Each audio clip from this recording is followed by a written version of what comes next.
my stressed face? Yeah, actually, can you do it again?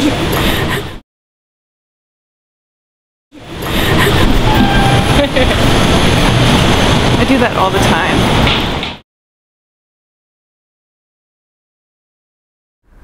I grew up in Stowe, Vermont. I was born in Burlington.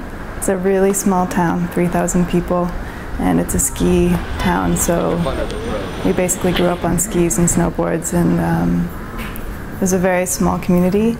And I'm 24 years old, and what I'm doing now isn't necessarily typical for my age.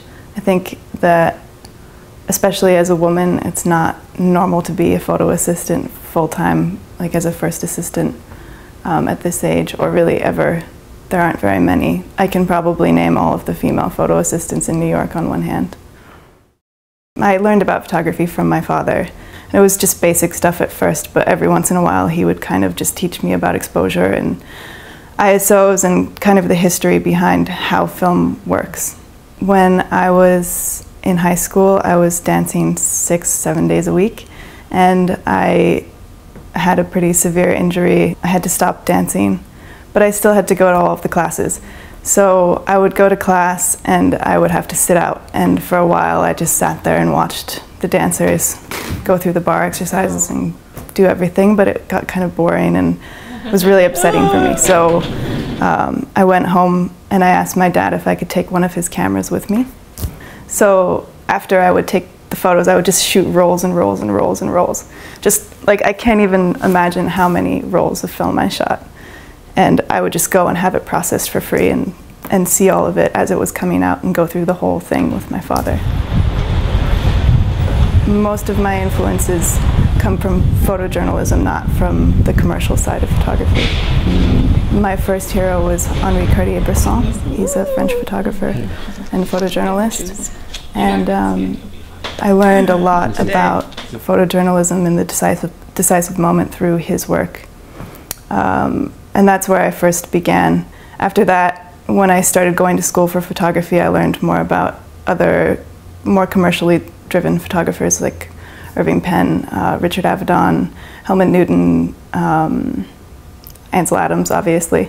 I'm working 18 hours a day and traveling around the world.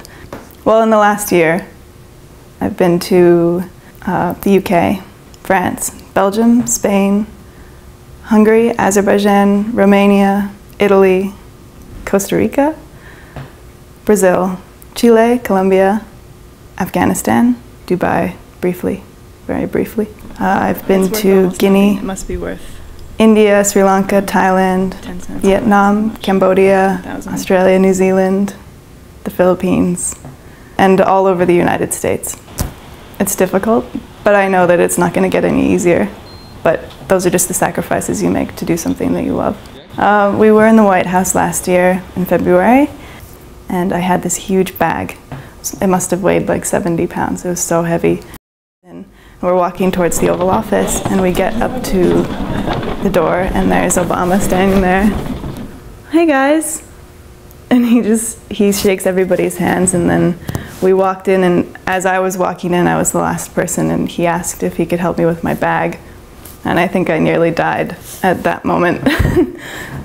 I also thought that I would rip his hands off if I let him hold the bag, but it was an interesting moment. It was really surreal. I think that I'm headed more towards photojournalism, which is something that's taken me 4 years, or 7 years, I guess, to learn. To kind of go back to where I started from and the people who inspired me in the beginning. The real beauty to me lies in an environment and the things that surround us every day and the chaos of the world. And that's what I aspire to show in the future.